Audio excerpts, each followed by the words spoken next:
Hello, this is Lee from Real Spirit Dynamics, and what I want to talk about in this video is something which most people are terrified of. And as soon as I mention the words Ouija board, I'm usually hit with words of disapproval, and I can sense the fear in people's voices as they think about all the negativity surrounding it. So let's talk about what the original Ouija board actually was. It was two pieces of wood, and that's it. Now, I want you to think about this logically, without superstition. You go to a coffee shop, say on a weekend, and you purchase a coffee, and you get your little sugar sachets and your stirrers, and you come and sit at a table and you put them down on the wood. Now, are you scared because there's two pieces of wood touching each other? Because technically this is the same thing. Putting letters around a table or a board does not magically summon evil demons or spirits. In fact, the Ouija board was not classed as evil until film directors realised there was a lot of money to be made from fear. So what they did in the 70s was they made a film called The Exorcist, which was about a young girl who was supposedly possessed by the devil. But what they failed to mention in this movie is that the devil was a fictional character created by the Christians as a fear tactic to get people to become Christian. So what this did was it would make people believe that there was not only a God, but a devil and his demonic helpers. And still, to this day, people still believe these evil characters actually exist. Another myth about the Ouija board is that people believe it's spirits who are earthbound and refuse to go to the light. And for some reason, they're coming through on the board pretending to be someone they're not.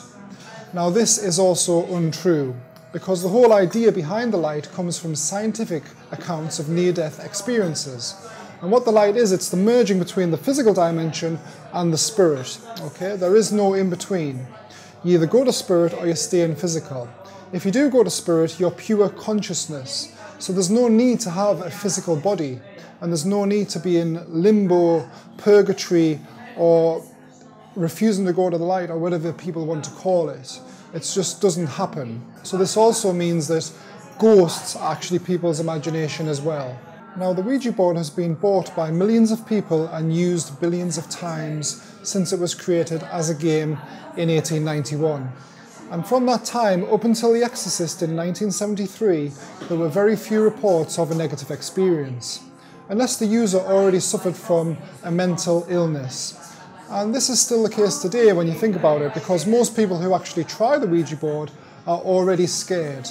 So of course, when it starts to move, they freak out and it becomes a story, and every time it's told it becomes more and more over-exaggerated until it becomes a story that puts fear into others, so that they too, when they try the Ouija board, they're also scared.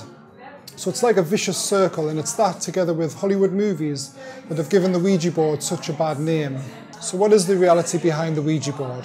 Well, I've done it over 400 times and I'm yet to experience anything negative.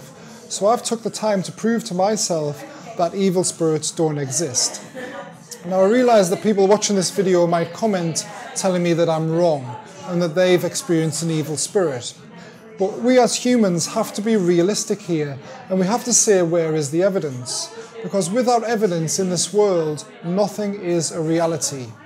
And the fact that I've done this over 400 times and my critics have usually done it once or twice, if that, actually surprises me when they tell me not to do it. Because what happens is their fear actually takes over their rational mind, and they don't actually register what I'm saying, that I've done it over 400 times. This doesn't register with them. So I know what the Ouija board is capable of. So if you are thinking about trying the Ouija board, then all I advise is look at the reality here. Don't be fooled by society's view of something they know little about, yet use it for financial gain. We have to remember that the spirit dimension is way more advanced than us, and they actually want to help us. They don't want to scare us. If we as humans can work towards eradicating superstition in this world, the world will become a much better place.